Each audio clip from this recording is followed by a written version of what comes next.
Thank you very much, Larry. I'm going to start in French and then I'll switch back to English. Merci, Larry.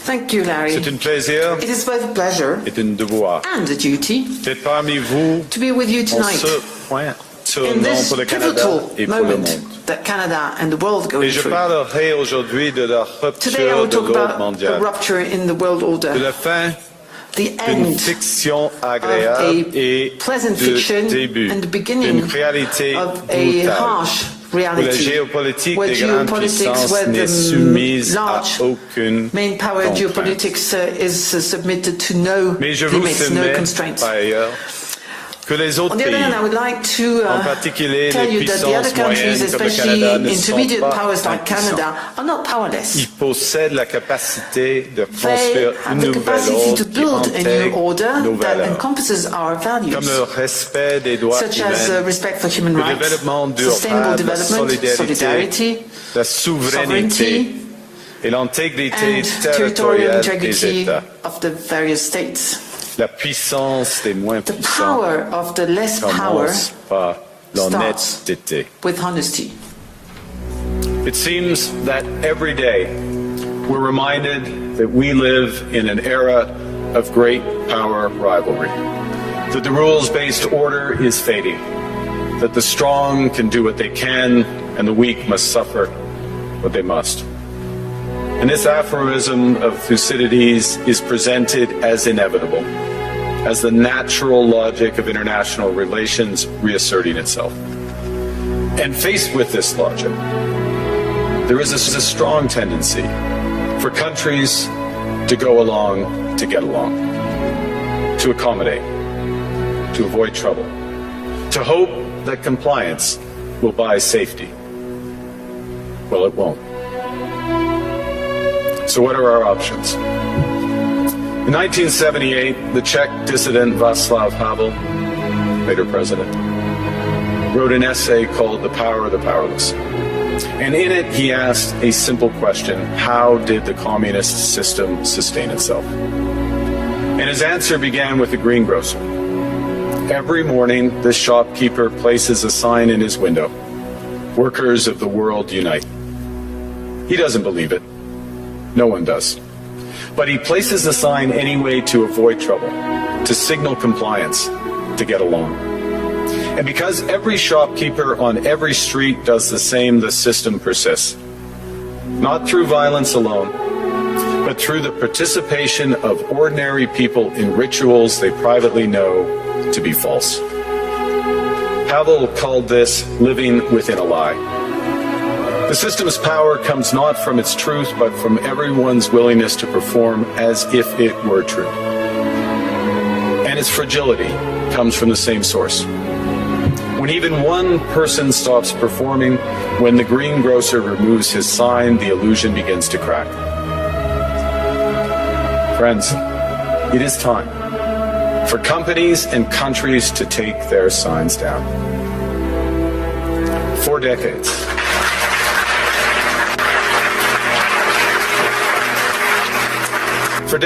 countries like Canada prospered under what we called the rules-based international order. We joined its institutions, we praised its principles, we benefited from its predictability. And because of that, we could pursue values-based foreign policies under its protection.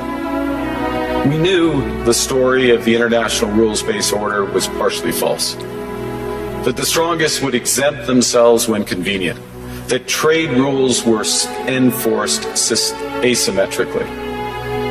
And we knew that international law applied with varying rigor depending on the identity of the accused or the victim.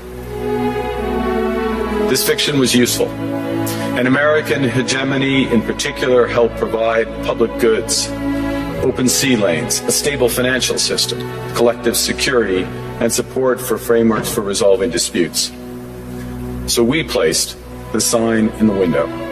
We participated in the rituals. And we largely avoided calling out the gaps between rhetoric and reality. This bargain no longer works.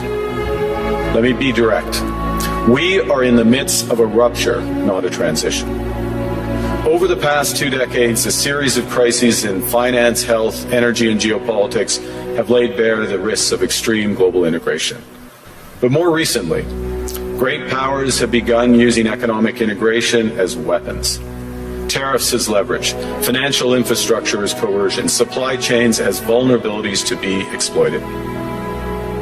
You cannot live within the lie of mutual benefit through integration when integration becomes the source of your subordination.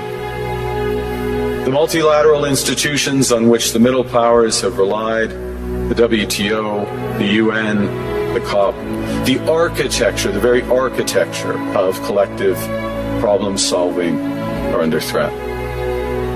As a result, many countries are drawing the same conclusions, that they must develop greater strategic autonomy in energy, food, critical minerals, in finance and supply chains. And this impulse is understandable.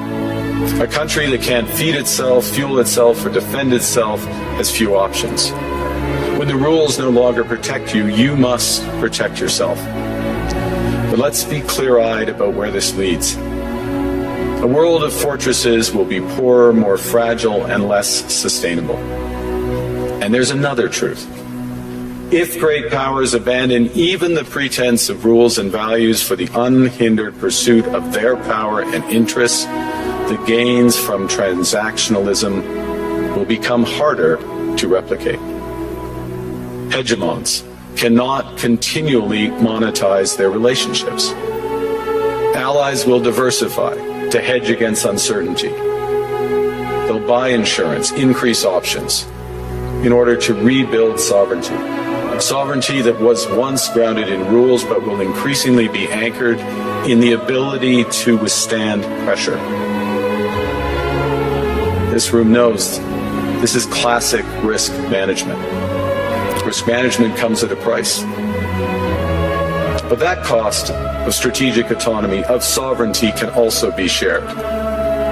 Collective investments in resilience are cheaper than everyone building their own fortresses. Shared standards reduce fragmentations. Complementarities are positive sum.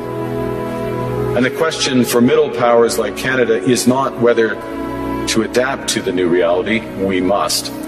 The question is whether we adapt by simply building higher walls or whether we can do something more ambitious. Now, Canada was amongst the first to hear the wake-up call, leading us to fundamentally shift our strategic posture. Canadians know that our old, comfortable assumptions that our geography and alliance memberships automatically conferred prosperity and security, that assumption is no longer valid. And our new approach rests on what Alexander Stubb, President of Finland, has termed value-based realism. Or to put another way, we aim to be both principled and pragmatic. Principled in our commitment to fundamental values, sovereignty, territorial integrity, the prohibition of the use of force except when consistent with the UN Charter, and respect for human rights.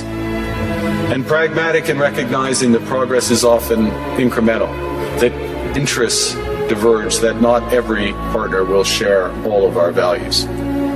So we're engaging broadly, strategically, with open eyes.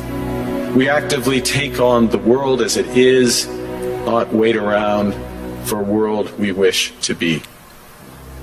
We are calibrating our relationships so their depth reflects our values. And we're prioritizing broad engagement to maximize our influence, given the fluidity of the world at the moment, the risks that this poses, and the stakes for what comes next. And we are no longer just relying on the strength of our values, but also the value of our strength. We are building that strength at home. Since my government took office, we have cut taxes on incomes, on capital gains and business investment. We have removed all federal barriers to interprovincial trade. We are fast-tracking $1 trillion of investments in energy, AI, critical minerals, new trade corridors, and beyond. We're doubling our defense spending by the end of this decade, and we're doing so in ways that build our domestic industries. And we are rapidly diversifying abroad. We've agreed a comprehensive strategic partnership with the EU, including joining SAFE, the European Defence Procurement Arrangements. We have signed 12 other trade and security deals on 4 continents in 6 months. The past few days, we've concluded new strategic partnerships with China and Qatar. We're negotiating free trade pacts with India, ASEAN, Thailand, Philippines, and Mercosur. We're doing something else. To help solve global problems, we're pursuing variable geometry. In other words, different coalitions for different issues based on common values and interests. So on Ukraine, we're a core member of the Coalition of the Willing and one of the largest per capita contributors to its defense and security. On Arctic sovereignty, we stand firmly with Greenland and Denmark and fully support their unique right to determine Greenland's future.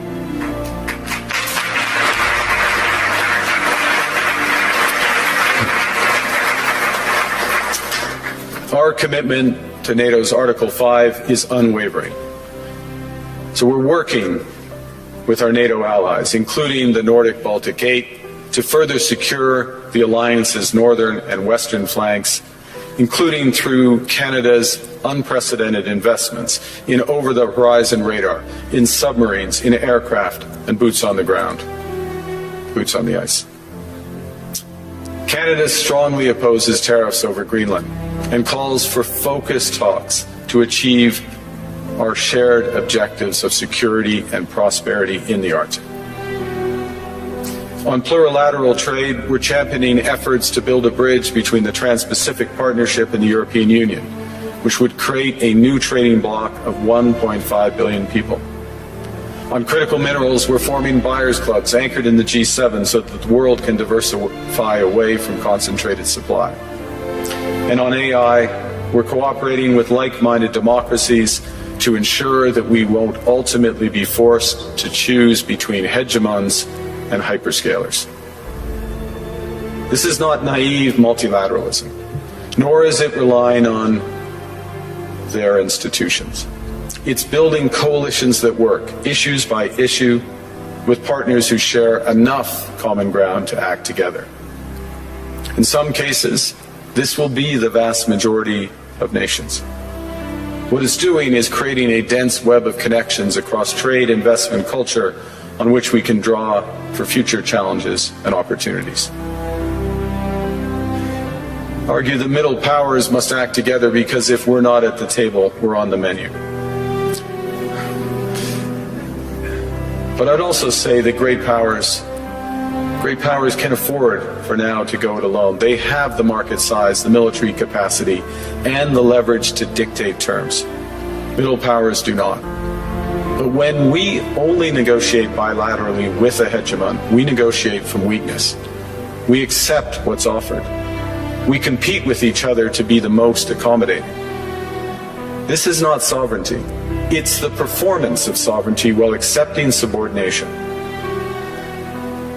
In a world of great power rivalry, the countries in between have a choice: compete with each other for favor, or to combine to create a third path with impact.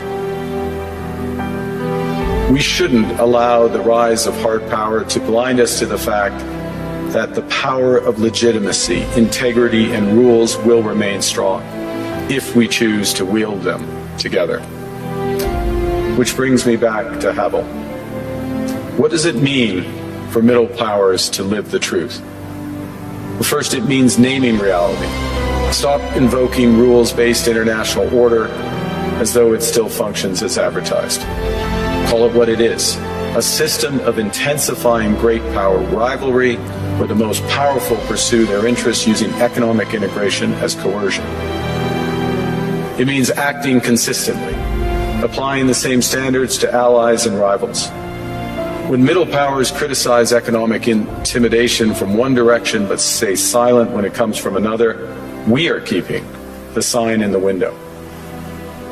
It means building what we claim to believe in. Rather than waiting for the old order to be restored, it means creating institutions and agreements that function as described. And it means reducing the leverage that enables coercion. That's building a strong domestic economy. It should be every government's immediate priority. And diversification internationally is not just economic prudence, it's a material foundation for honest foreign policy.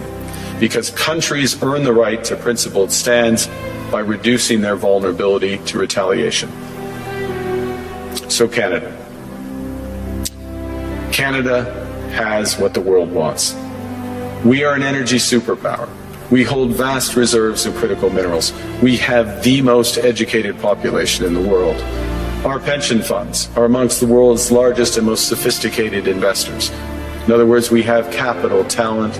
We also have a government with immense fiscal capacity to act decisively. And we have the values to which many others aspire. Canada is a pluralistic society that works. Our public square is loud, diverse, and free. Canadians remain committed to sustainability. We are a stable and reliable partner in a world that is anything but. A partner that builds and values relationships for the long term. And we have something else. We have a recognition of what's happening and a determination to act accordingly. We understand that this rupture calls for more than adaptation. It calls for honesty about the world as it is. We are taking the sign out of the window. We know the old order is not coming back. We shouldn't mourn it. Nostalgia is not a strategy. But we believe that from the fracture, we can build something bigger, better, stronger, more just. This is the task of the middle powers. The countries that have the most to lose from a world of fortresses and most to gain from genuine cooperation. The powerful have their power. But we have something too. The capacity to stop pretending, to name reality, to build our strength at home, and to act together. That is Canada's path. We choose it openly and confidently, and it is a path wide open to any country willing to take it with us. Thank you very much.